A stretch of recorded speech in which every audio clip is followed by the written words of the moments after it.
সত্যি কথা বন্ধুরা, রাজীবের বাবা তুমি চোখ বন্ধ করো, চোখ বন্ধ করো, সারপ্রাইজ দেবো, চোখ বন্ধ। ওই দিন থেকেই আমরা সোনার জিনিসটা খুঁজে পাচ্ছিলাম না, চোখ বন্ধ, থেকেই হারিয়ে, চোখ বন্ধ করো। আমার এবং আমার মেয়ের রূপোর ঠিক আছে, চোখ বন্ধ করো, একটা সারপ্রাইজ আছে তোমার জন্য। খারাপ ছিল, আমি ঘুমানো খাওয়া দাওয়া কোনো কিছু শান্তি করতে পারছিলাম না। খোলো। পিন্টু বাবুও ঠাকুরের কাছে মানত করেছিল এবং আমিও মানত করেছিলাম। তো প্রায় আমার চেন পাইছি। এইবার তুমি খুলে আরেকবার দেখো। আমি অনেক মানত আছে, আমার অনেক মানত দিতে হবে, অনেক মানত। পুজো দেবো, পিন্টুও চন্দননগরে মানত করেছে, ও পুজো দেবে। এবং আমার ঘরে যে মা লক্ষ্মী আছে সে কিন্তু সর্বদা শাড়ির ভেতরে ছিল, কথা শুনে আমি যা চাই সে আমাকে তাই দেয়। আর সেই ঠাকুরকে অনেক মানসিক শাড়ি দেবো, বাড়ির লক্ষ্মী ঠাকুরকে সোনার টিপ দেবো আর সন্দেশ 10 রকমের দিয়ে দেবো। বৌদিকে বলেছি, বৌদি আবার এগরোল বিরিয়ানি খেতে চেয়েছে আমার বৌদি।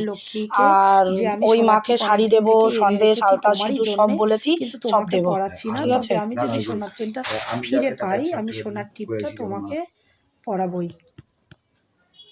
তো সোনার টিপটা আমি অনেক দিন ধরেই এনে রেখেছি ধনতেরাসে, তো মাকে পরানো হয়নি।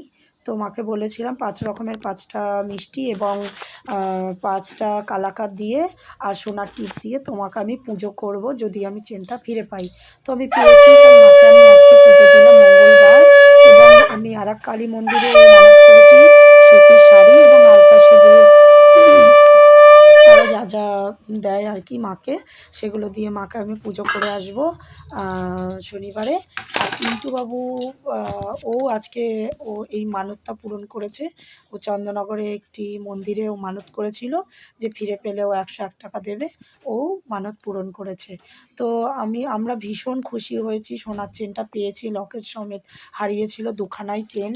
তো বন্ধুরা, ভিডিওটি যদি ভালো লেগে থাকে please like, comment, share, subscribe করে পাশে থাকবেন। এতক্ষণ ভিডিওটি দেখার জন্য ধন্যবাদ।